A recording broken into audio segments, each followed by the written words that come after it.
Okay, we're good to go. So. Where do we start? I don't know. It's scary. Nah, we'll talk and so how many? So you went to West High from what years to what years? 1960 to 1964. Graduated in '64. Okay, so you played 4 years of basketball? Yes.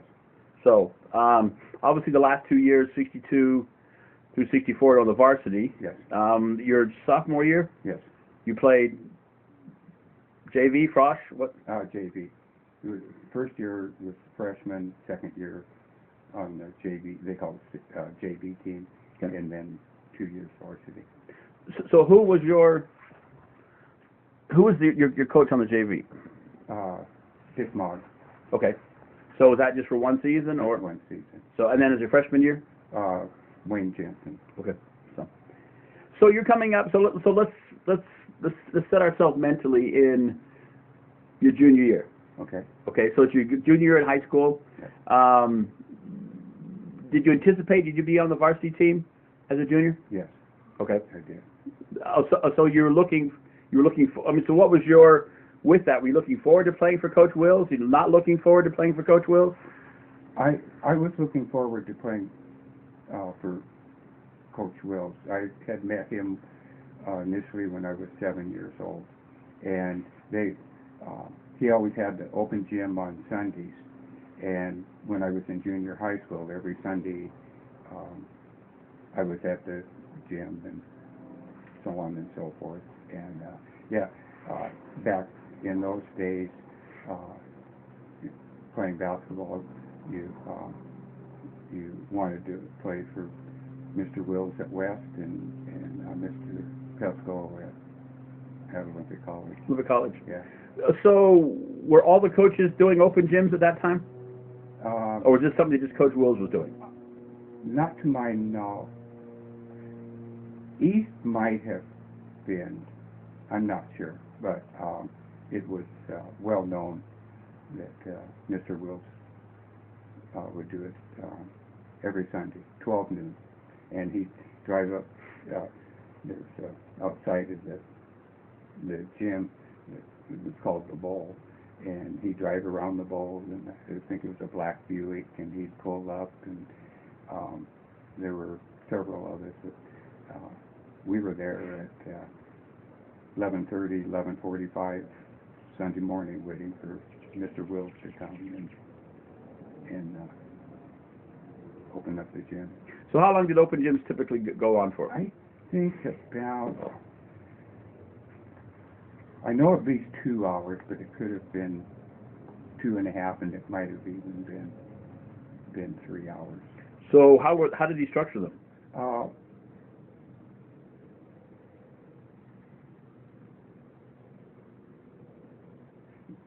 As I recall, usually the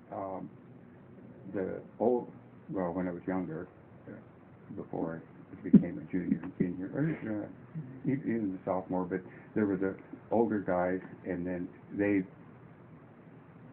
just started, 5-on-5, half court, and then sometimes it'd be full court, and sometimes there'd be one game going on at half court, another game the other half, and then if somebody wasn't playing, there were baskets on the side, so you shoot around, or 2-on-2, or 1-on-1, or whatever. And when he was there, when we were getting dressed, Mr. Wills he got the sweeper type room, wrapped towels around it, and I think they were a little damp, and he would be sweeping the floor, and then by the time we got out there, he had the floor swept, and there was a couple racks of basketballs. And so during those open gyms, he was orchestrating pretty much all the time what was going on? Well, he was there. He'd watch. So what I was really asking, I mean, who was setting up the teams? Primarily ourselves. Okay. Yeah. And he'd be involved some part of the time, some of the time. Other times he was doing, you know, other things and stuff. It was, you know, just a open gym, and it just kind of formulated. There's a word I want to use, but not unorganized. But it was a, you know. It took care of itself. It took care of itself. Yeah. So were they competitive games? Were they? I mean, was the competition pretty good? I mean, Yeah. Because obviously by the time you got there in '62, this had been going on for years. Yeah. Yeah. Everybody hustled. It was competitive, and then there were times another team might play the winner, so you didn't want to lose, and it just kind of took care of it. Sort of back up a minute here. So it sounds like you were looking forward to potentially playing for Coach Pesco over at Olympic College after you were done at Bremerton or at West. Yes.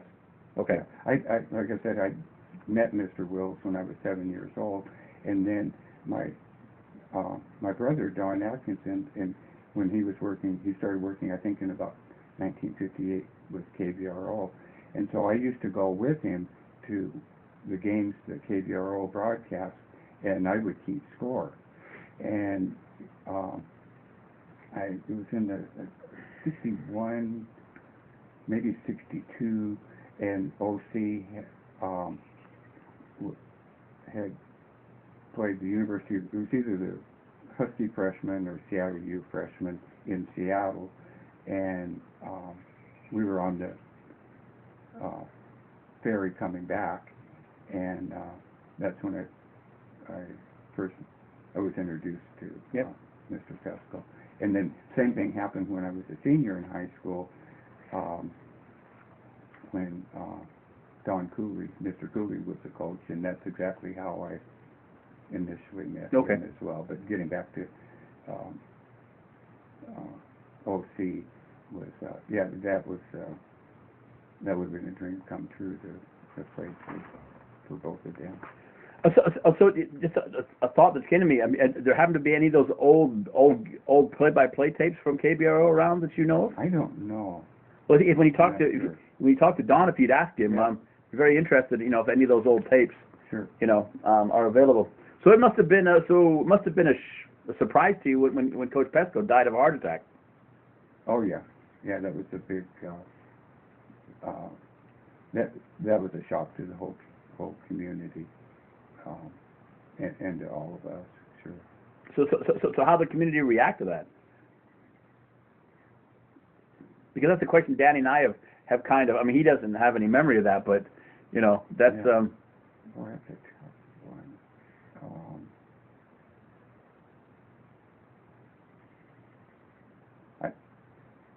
The only thing I can think of was shock. In keeping in mind, back in those days, it was a smaller town, it was a smaller community, and you had less teams, whether it was high school, and you didn't have the girls' teams and so on and so forth. And so the West gym for games and stuff were always, I won't say 100. I want to say packed, but there were always good crowds. I mean, Friday night, and there was a high school basketball game, whether it was West or East or Central, and at OC with, and I used to watch a lot of those games over the years. And of course, it was a smaller gym and stuff, but packed gym and loud, and people were into it. Good crowds. Also, was there any thought when you were going through that you might lose your coach to become the Olympic College coach? No, that.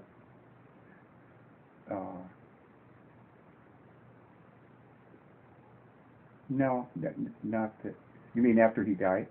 Well, yeah, because with Pesco dying, that sets a change of events in a line, you know, and if we just go the natural process, Right. I mean, because, you know, I mean, Wills ends up getting the job, so by Pesco dying, Right. Wills is not going to be your coach. Right.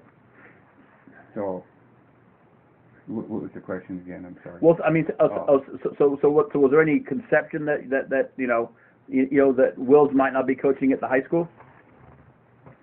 I don't remember that small time frame, exactly what happened when Mr. Wills went there. Okay, no, fine. Because, like, you know, it had happened in right, yeah. Plus, you're 16 years old. Right. Yeah, that too. So it must have been a shock when. Well, I mean, it must have been a surprise to realize that he was going to move on to Olympic College to coach, and you were going to have a new. Right. You know, was there any speculation amongst the players who the new coach was going to be? Not that I remember or recall.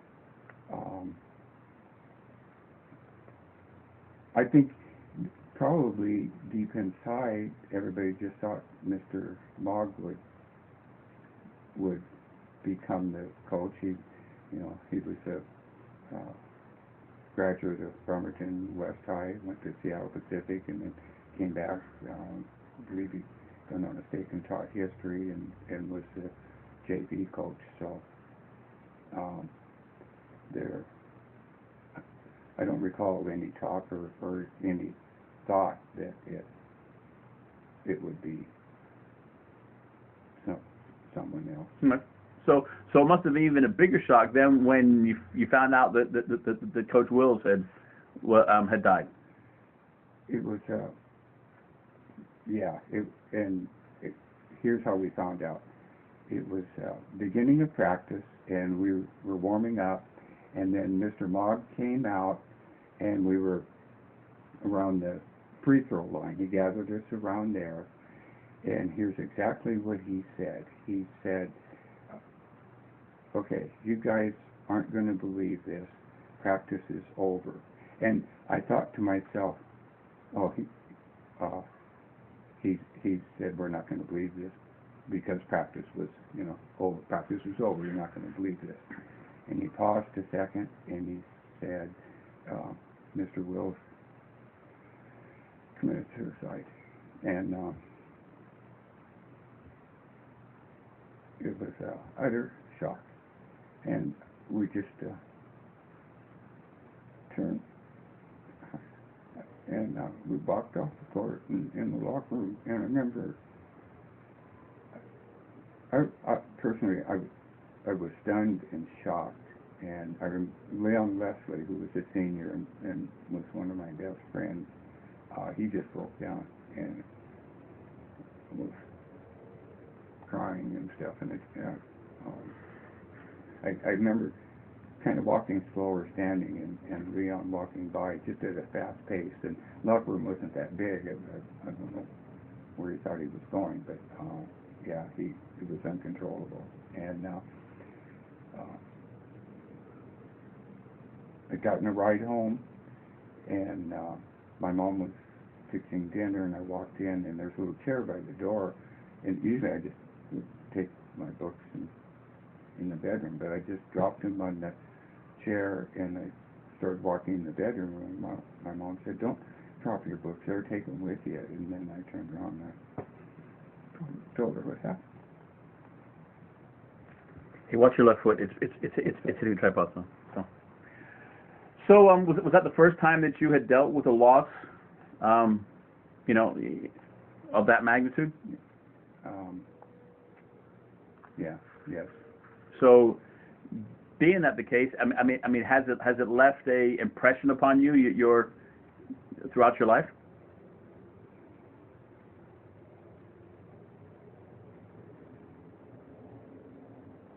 I'm not sure. Okay, no, it's just a question. So, okay, so when did you find out? When did you find out that Bob Smith was going to be the new head coach? Can I go back one thing before that? Was that the memorial service for.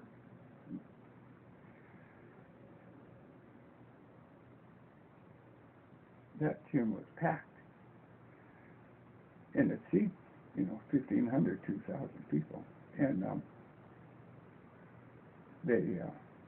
we as a team, we all sat together in chairs on the floor, and then there were the speakers and stuff, and the magnitude of that being, a death memorial service and that many people. And Mrs. Wills, that following December, every year she used to send Christmas cards to the players, and there was a picture of Mr. Wills and her, and they had two pools, and they were in that picture, and I'll never forget this. She said, she had written on the back, she said, it was a boy like you that always liked to be there, that can't appreciate it. No, I've heard stories about her, and I heard she was a very special lady. Yeah. She was a very, very special lady. Yeah. So, okay, so when was the first time that you heard who the new head coach was going to be? I think it was when we were told in that practice, I think it was on a Monday. I could look at the dates and stuff, but let's just say it is for figuratively speaking. And I think it was the following Saturday. Now, it could have been 2 weeks, but I know it was Saturday. And we had gathered at Kuntz. I don't know why it wasn't at West. Maybe something was going on, but we were at Kuntz. And we had gotten there early because at 12 noon, we didn't know who the coach was going to be. We knew at 12 noon the new coach was going to walk into the gym. And so we were shooting around and stuff. And at 12 noon, Mr. Smith, Coach Smith, walked in the door, and that was the moment that we knew. Do you remember your reaction to hearing that to realizing he was going to be the head coach? My personal Yeah, reaction. Yeah. I was glad that he got the job. Explain. It's good. No. This might take a little.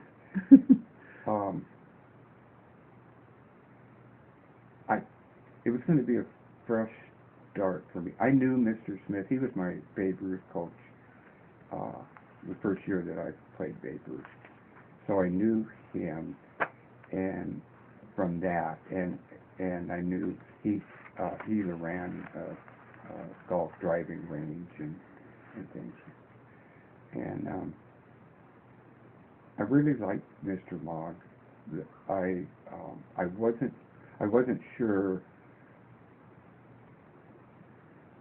if he got the job. I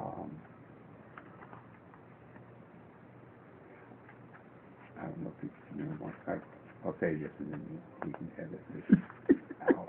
Okay. My sophomore year, see, I knew Mr. Mogg from the First Presbyterian Church. That's where a lot of people went to church, and they had a youth group, and he was very involved in that. So I knew him very well from that, and then of course being the JV coach. And I started the first 5 games, and then after that I didn't start, and I didn't play very much during the course of the year. And I knew I was good enough, but I never asked why. I just loved playing basketball, and so practice was a game to me. And so not knowing why. I figured out years later why, but like I said, nothing was ever said to me. So when Mr. Smith was named the coach, it wasn't because I had known him before. It was the fact that I'm going to get a fresh start.